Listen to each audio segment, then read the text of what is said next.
Celebrities की life story जानने के लिए सब्सक्राइब करें यूट्यूब चैनल बॉलीवुड ले।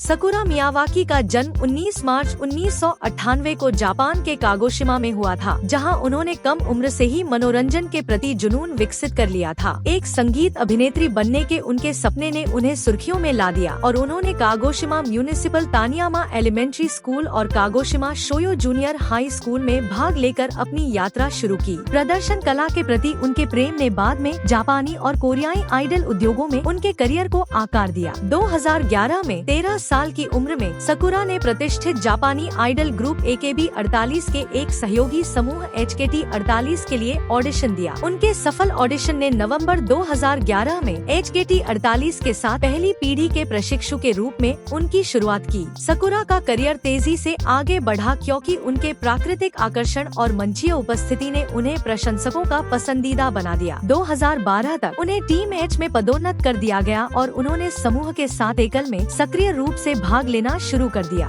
2013 में उनकी बढ़ती लोकप्रियता तब उजागर हुई जब उन्हें AKB48 आम चुनाव में 26वां स्थान मिला, जिससे AKB48 समूह के भीतर और भी प्रमुख अवसर मिले। सकुरा के करियर की गति बढ़ती रही और 2014 में वह आम चुनाव में 11वें स्थान पर रहीं और शीर्ष कलाकारों में से एक बन गयी। 2015 में उन्होंने AKB48 के 43वें एकल किमी वा मेलोडी के लिए केंद्र के रूप में चुने जाने पर एक महत्वपूर्ण उपलब्धि हासिल की, जिससे आइडल उद्योग में उनकी स्थिति और मजबूत हुई। AKB48 और HKT48 के साथ उनका समय एकल थिएटर प्रदर्शन, संगीत कार्यक्रम और टीवी कार्यक्रमों में विभिन्न प्रस्तुतियों द्वारा चिन्हित किया गया था, जिससे वह जापान के आइडल दृश्य में सबसे अधिक पहचाने जाने वाले चेहरों में से एक बन गयी। 2018 में सकुरा ने रियलिटी प्रतियोगिता शो प्रोड्यूस 48 में शामिल होकर अपने करियर के एक नए अध्याय की शुरुआत की, जिसका उद्देश्य एक कोरियाई जापानी लड़की समूह बनाना था। इस भीषण सर्वाइवल शो में सकुरा की भागीदारी उनके करियर में एक बड़ा मोड़ साबित हुई। कई महीनों की कड़ी प्रतिस्पर्धा के बाद उन्होंने दूसरा स्थान हासिल किया और नए बने ग्रुप इज वन में जगह बनाई। इस ग्रुप ने अक्टूबर 2018 में अपने एल्बम कलर इज के साथ शुरुआत की और उनका lead single love Y and rose बहुत हिट हुआ। आइजोन के एक मुख्य सदस्य के रूप में जापान और दक्षिण कोरिया दोनों में सकुरा की लोकप्रियता आसमान छू गई, जिससे ग्रुप को अंतर्राष्ट्रीय ख्याति प्राप्त करने में मदद मिली। आइजोन ने वायलेटा, फिएस्टा और पैनोरमा जैसे हिट सिंगल रिलीज किए, जिनके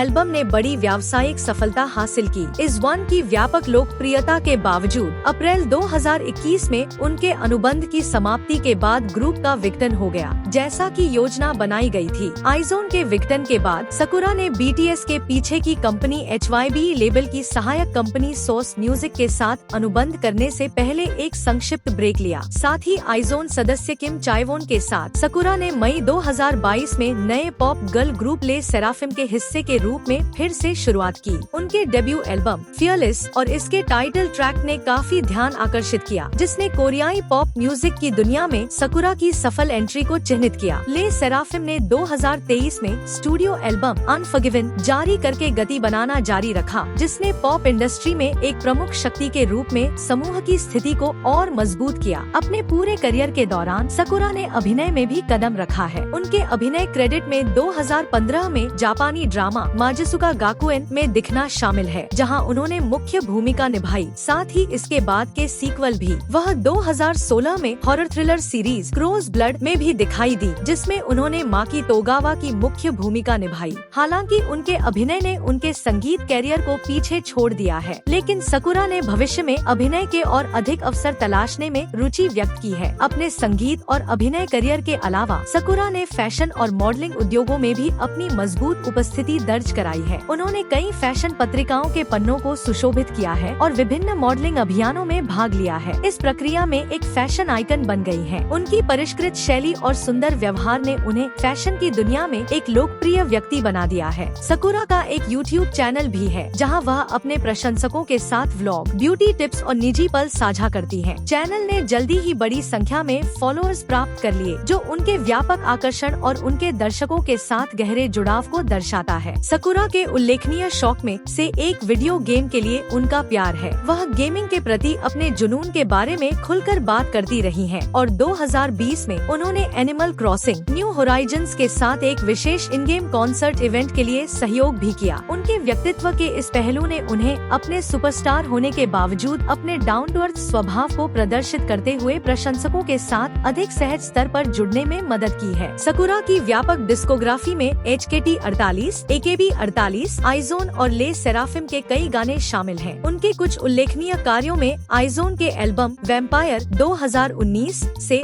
लव बबल शामिल है, जहां उन्होंने गीत में योगदान दिया, और ओनेरिक डायरी एल्बम 2020 से विद वन, जिसमें उन्होंने गीतकार के रूप में भी योगदान दिया। उनके अन्य लेखन योगदानों में सीक्रेट स्टोरी ऑफ द स्वान जापानी संस्करण, फिएस्टा जापानी संस्करण और 12 एल्बम से यम्मी समर शामिल हैं, जहां उन्होंने संगीत भी तैयार किया। 2022 में सकुरा ने ले सेराफिम के एंटीफ्रेगाइल एल्बम से का सहलेखन और रचना की, और उन्होंने between you me and the lamp post 2023 और स्वान सॉन्ग 2024 के लिए गीत लिखना जारी रखा। कागोशिमा में एक छोटे शहर की लड़की से लेकर अंतर्राष्ट्रीय पॉप सनसनी तक सकुरा मियावाकी का सफर दृढ़ संकल्प, प्रतिभा और अनुकूलनशीलता की कहानी है। 2024 में सकुरा मियावाकी ने स्वतंत्रता और विद्रोह के विषयों की खोज करते हुए ले सेराफिम के ऊर्जावान ट्रैक क्रेजी का सहलेखन और रचना की। 2024 तक वह ले सेराफिम की सक्रिय सदस्य बनी हुई हैं और वैश्विक मनोरंजन उद्योग में अपना प्रभाव बढ़ाना जारी रखती हैं। जापानी और कोरियाई संगीत दोनों क्षेत्रों में उनकी विरासत पहले से ही सुरक्षित है और वह फैशन, गेमिंग और पॉप संस्कृति में एक प्रमुख हस्ती बनी हुई हैं। अपने आकर्षक व्यक्तित्व और अपार प्रतिभा के साथ सकुरा का सितारा और भी ऊपर उठेगा। सकुरा मियावाकी के इंस्टाग्राम पर 10.8 मिलियन फॉलोअर्स हैं।